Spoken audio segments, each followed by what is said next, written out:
Olá mais uma vez.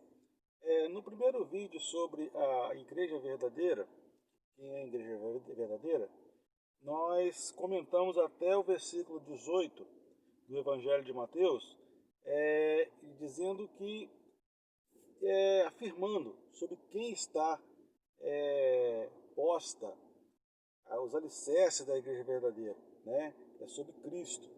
Cristo a pedra imovível dessa igreja. Então, ela está fundada por ele e sobre ele. E toda igreja que professa que Cristo é o verdadeiro Senhor, é o único Senhor, Salvador, né? é o Messias, essa é a igreja verdadeira. Né? Ela não tem nome, ela não é assim denominacional, ela é a igreja de Cristo, ele é o dono da igreja. Né?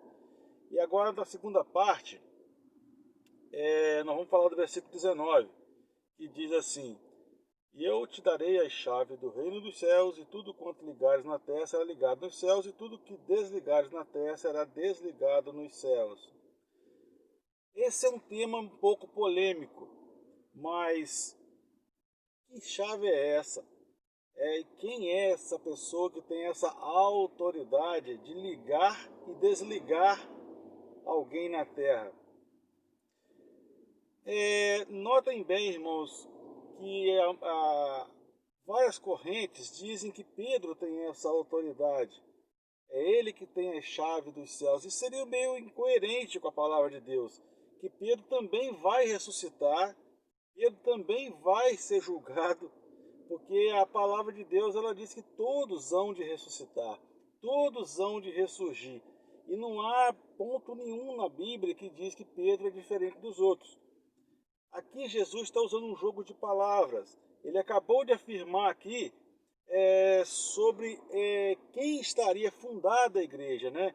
Quem era que a igreja seria edificada. E é sobre isso.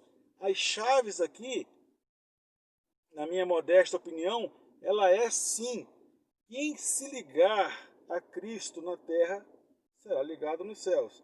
Quem não ligar não estará ligado nos céus. Esse é o fundamento, porque Pedro é uma pessoa falível. E nós vamos ver aqui como seria incoerente, porque ainda nessa mesma conversa, nesse mesmo assunto, um minuto depois ou pouco tempo depois, Pedro no versículo 21, Jesus diz o seguinte: Desde então começou Jesus a mostrar aos seus discípulos que convinha ir a Jerusalém e padecer muitas coisas dos anciãos e dos principais sacerdotes, dos escribas, e ser morto, e ressuscitar ao terceiro dia. Palavra de Deus. Aí Pedro, no versículo 22, fala assim: tomando a parte, começou a repreendê-lo, dizendo: Senhor, tem compaixão de ti, de modo nenhum te acontecerá isso.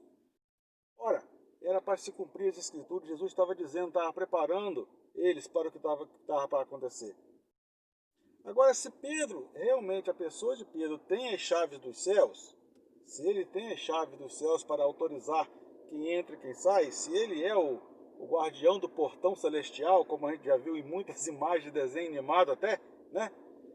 O versículo 23, ele, Jesus, voltando-se, disse a Pedro: Para trás de mim, Satanás, que me serves de escândalo, porque não compreende as coisas que são de Deus, mas só a que são dos homens. Como é que Pedro é o guardião das chaves do céu se ele não compreende as coisas que são de Deus?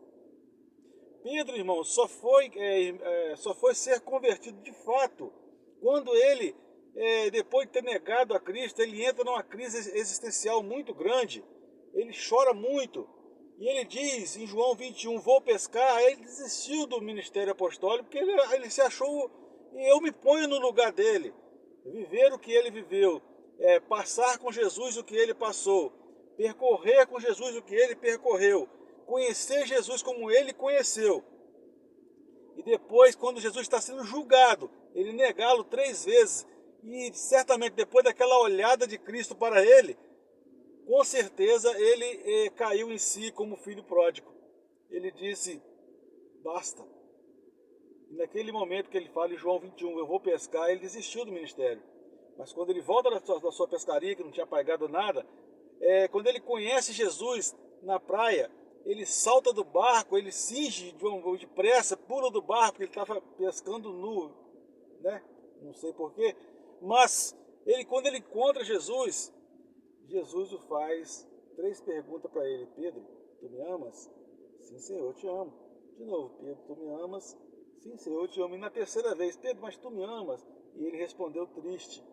Mas aí Jesus o restaura para o ministério apostólico. E mesmo assim ele tinha defeitos, né? Ele não queria pregar na casa de Cornélio. Ele foi a contragosto e viu descer o Espírito Santo lá.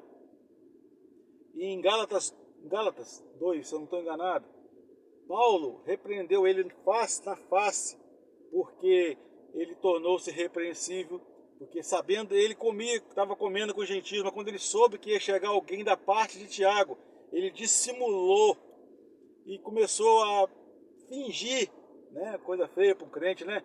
E até o próprio Barnabé entrou nesse negócio aí e Paulo repreendeu na face. Imagina Paulo, o evangelho, o apóstolo fora de tempo, o último, ele falava que era o último dos apóstolos, né? O mais novo, teve que repreender a Pedro, logo Pedrão.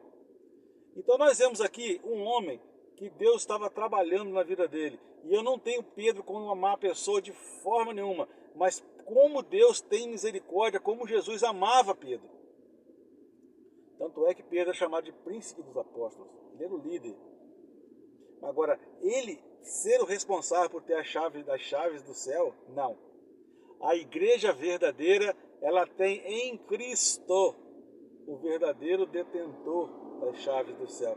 É Ele quem define, é Ele quem delimita. A igreja, ela é portadora sim da palavra da vida, da palavra de Cristo, da palavra que leva ao pecador a passar por essa porta, que é essa porta da salvação, e entrar no céu.